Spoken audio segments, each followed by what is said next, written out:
नमस्कार, गुलाब कुमार सोनार CPMN मुंबई. आता मी उभं आहे एक मोठ्या मशीनसोबत. त्या मशीनचं नाव आपण त्याला ब्लास्ट फ्रीजर असे म्हणतो. आता हे मशीनला लागणारी सप्लाय आहे 3 फेज न्यूट्रल आणि अर्थिंग. हे बनवलं गेलं आहे सागी कंपनी मार्फत आणि हे मेड इन इटली प्रोडक्ट आहे. जेव्हा मी त्याला म्हणालो की त्याला विद्युत सप्लाय 3 फेज न्यूट्रल आणि अर्थिंग लागतो, ते इथे पासिव्ह वायरचा कलर कोड असतो. मी त्यांचा कलर कोड सांगू इच्छितो. जेव्हा मी 3 फेज म्हणतो तर याचा अर्थ असा आहे की जो युरोपियन कलर कोड आहे ते आहे ग्रे, ब्राऊन आणि ब्लॅक. न्यूट्रलसाठी युरोपमध्ये ब्लू रंगाचा न्यूट्रल कोड वापरला जातो. अर्थिंगसाठी हिरवा आणि पिवळा. तसंच भारतात देखील 3 फेजसाठी रेड, येलो आणि ब्लॅक आणि RYB रेड, येलो आणि ब्लू भारतासाठी वापरला जातो. ब्लॅक न्यूट्रल भारतामध्ये वापरला जातो, ग्रीनसाठी आहे. ठीक आहे. तर आपल्याकडे हे युरोपियन मशीन आहे. तर मी युरोपचा कलर कोड जे आपला आहे न्यूट्रल हा ब्लू रंगाचा आहे. हे जे आहे हे एक ब्लास्ट फ्रीजर आहे. त्यामध्ये ब्लास्ट फ्रीजर आणि ब्लास्ट चिली असे दोन्ही फीचर्स आहेत. कसं वापरला जातो ते पूर्ण डिस्प्ले इथे आहे. मी इथे आता या मशीनला प्रिव्हेंटिव्ह मेंटेनन्स कसं केलं जातं तसं त्याबद्दल मी माहिती देतो. या मशीनला जेव्हा तुम्ही पाहिलं तिथे 2 डोर आहेत.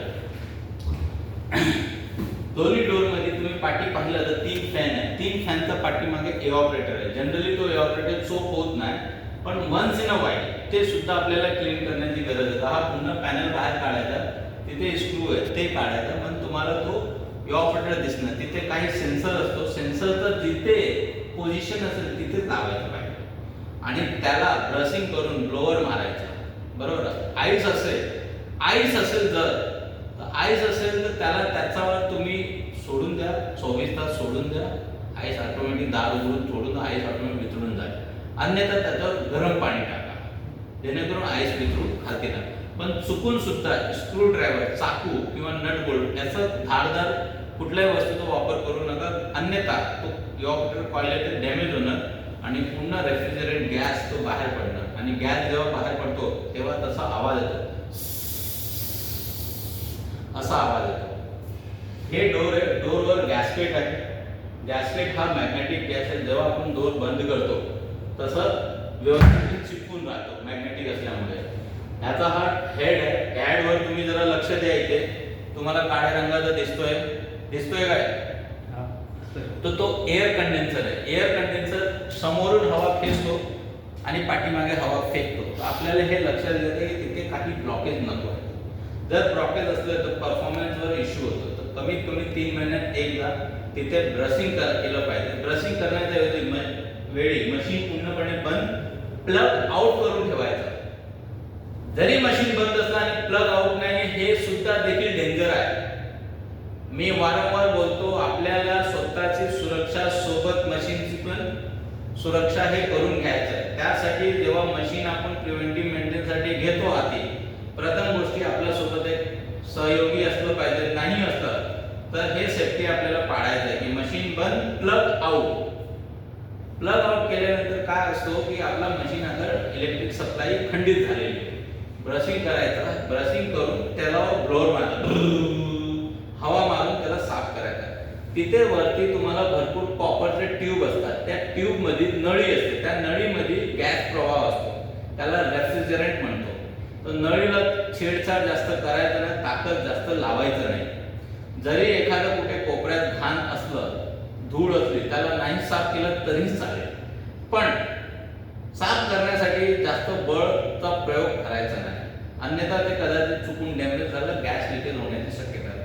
तर काय होणार, आपण काम करायला गेलो तर चांगलं आणि काम होणं वाईट. तर हे तुम्हाला 3 महिन्यात कमीत कमी एकदा करायचं. जर तुम्ही 3 महिन्यात एकदा करायला गेला आणि तुम्हाला जास्त घाण दिसतोय तर तुम्ही 2 महिन्यात एकदा, अजून जास्त घाण दिसतो तर 1 महिन्यात एकदा करायचा. पण तुम्ही घाणच दिसत नाही म्हणजे तुम्ही म्हणणार मी 4 महिन्यात करतो, तसं नाही. कुठल्याही परिस्थितीत 3 महिन्यात एकदा तर टेक्निकल ऑब्झर्वेशन, प्रिव्हेंटिव्ह मेंटेनन्स हे झालाच पाहिजे. तुम्हाला आता या मशीनच्या संदर्भात काही प्रश्न आहे का?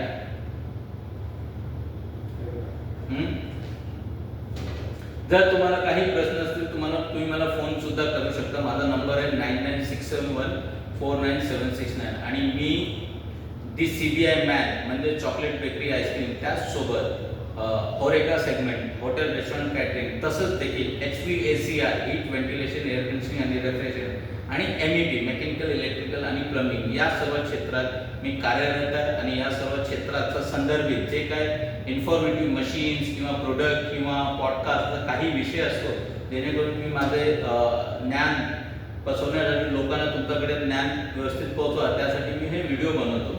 आणि जर तुम्ही या चॅनलवर नवीन असेल तर कृपया चॅनल सबस्क्राईब करायला विसरू नका आणि बेल आयकॉन जरूर दाबा. आणि आपल्या मित्रासोबत ते चॅनल जो YouTube आहे हे जे व्हिडिओ आहे ते जरूर शेअर करा. धन्यवाद.